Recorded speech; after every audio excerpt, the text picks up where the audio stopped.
Picture this, a boxing ring.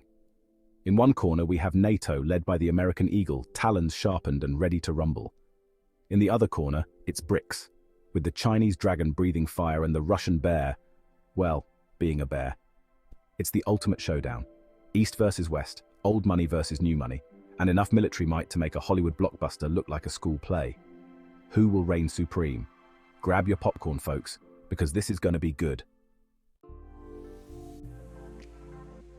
First up, let's meet the new kids on the block. BRICS, Brazil, Russia, India, China, and South Africa. These nations have come together to form a unique alliance that is reshaping the global landscape. Each country brings its own strengths and challenges to the table, creating a dynamic and powerful group. This alliance is like the world's most interesting dinner party guest list, a mix of economic powerhouses, military muscle, and some seriously spicy cultural flavors. Imagine the conversations at this table.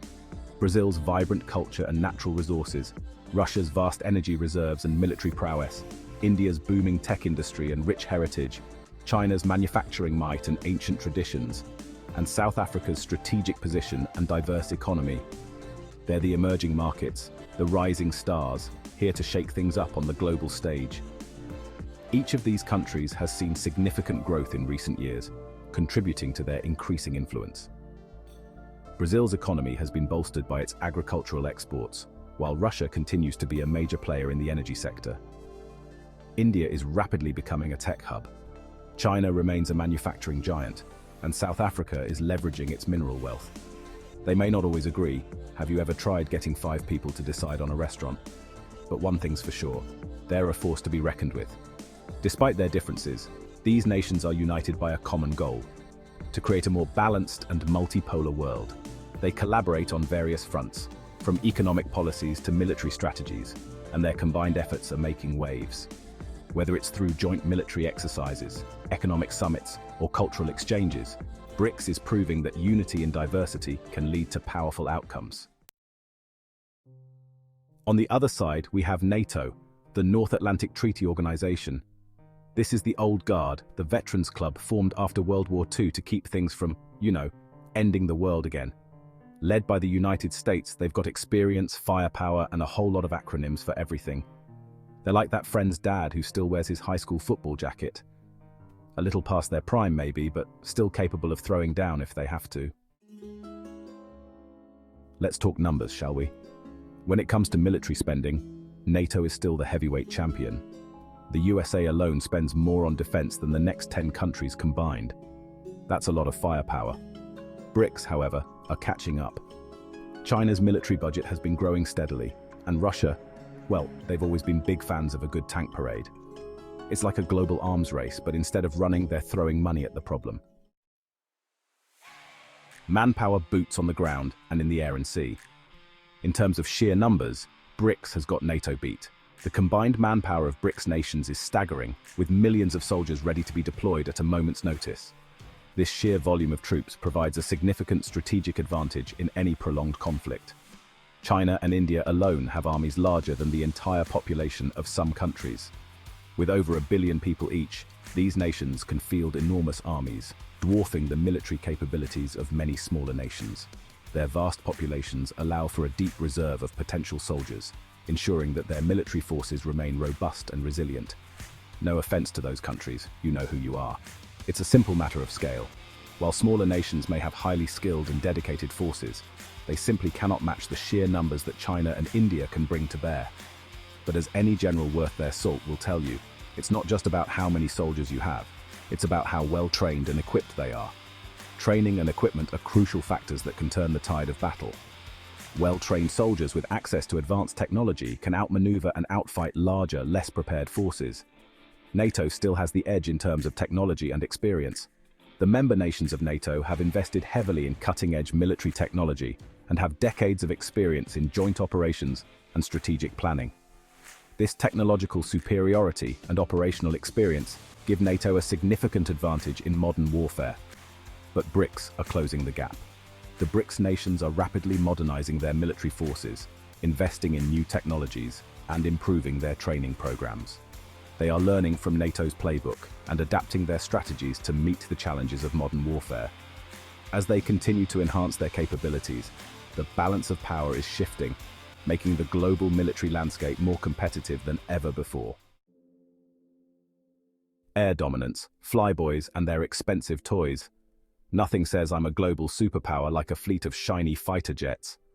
NATO has long ruled the skies, with the US Air Force boasting some of the most advanced aircraft in the world.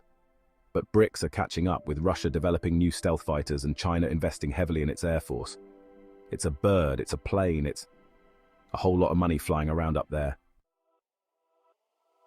Naval power making waves and projecting force. If you want to control the seas, you need a big boat.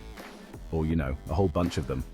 NATO still holds the advantage here, with the US Navy being the undisputed king of the oceans. But BRICS are making waves, with China rapidly expanding its navy, and Russia still boasting a formidable submarine fleet. It's a game of battleships, but in real life, and with higher stakes. Nuclear capabilities. The big stick in the room.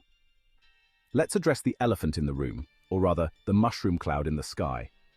Both NATO and BRICS possess nuclear weapons, enough to wipe out humanity several times over, because once just isn't enough, apparently. It's the ultimate deterrent, the don't even think about it card in the global game of risk. It's a sobering thought, but hey, at least we'd all go out together, right? Technology and innovation, the race to stay ahead.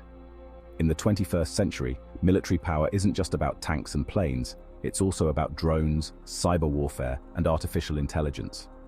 Both NATO and BRICS are investing heavily in these cutting-edge technologies, because the best way to win a war is to make sure it never happens in the first place. Or at least, that's what they tell the taxpayers. It's a brave new world out there, folks, and it's getting more high-tech by the day. Geopolitical influence, soft power, hard power, and everything in between. Military might isn't everything, although it certainly helps. True global influence also requires soft power, the ability to persuade and win hearts and minds. NATO has traditionally been better at this, using its economic and cultural clout to spread its message around the world. But BRICS are catching up, with China expanding its influence through trade and investment. And Russia, well, they've always been good at getting their message out there, one way or another. Conclusion. So, who rules the world? Spoiler, it's complicated. The question of who holds the reins of global power is not as straightforward as it might seem. It's a multifaceted issue that involves military might, economic strength, political influence, and even cultural impact. So, there you have it. BRICS versus NATO, the ultimate military showdown. Who reigns supreme? On one side we have NATO, a powerful alliance of Western nations with a long history of military cooperation and advanced technology. On the other side, BRICS, a coalition of emerging powers with vast resources and growing influence. Well, it's not that simple. The balance of power is constantly shifting, influenced by economic changes, technological advancements, and geopolitical strategies. Military analysts spend countless hours dissecting these factors, trying to predict the future landscape of global power. It's like comparing apples and oranges, or maybe apples and hand grenades. Each side has unique capabilities and limitations. NATO boasts advanced technology and well-trained forces, while BRICS countries have sheer numbers and strategic geographic positions. Both sides have their strengths and weaknesses, their advantages and disadvantages. NATO's technological edge is counterbalanced by BRICS' resource-rich territories and growing economies. It's a complex interplay of factors that makes any definitive answer elusive. The good news is, in the age of nuclear weapons and global interconnectedness, a full-blown war between these two giants is highly unlikely. The concept of mutually assured destruction acts as a powerful deterrent, encouraging diplomatic solutions over military confrontations. The bad news is, well, have you seen the news lately? Tensions are high, and the world is far from peaceful. Geopolitical conflicts, economic rivalries, and ideological differences continue to create friction between these global powers. Let's just hope cooler heads prevail, and that the only battles fought in the future are on the basketball court or, over the last slice of pizza. Sports and cultural exchanges can build bridges where politics and military might fail. Now that's a fight I can get behind. In the end, it's the human connections, the shared experiences, and the mutual respect that can pave the way for a more peaceful world. So, who rules the world? Maybe it's not about ruling at all, but about finding common ground and working together for a better future. So who's got the upper hand in the battle of BRICS versus NATO? While NATO holds the crown for now, BRICS is closing in with sheer numbers and evolving tech. The question is, how long until the underdog bites back? Thanks for watching Mawaki Insights. If you want to see more breakdowns of global military powers and geopolitics, don't forget to like, share, and subscribe. By force, by fire. See you in the next one.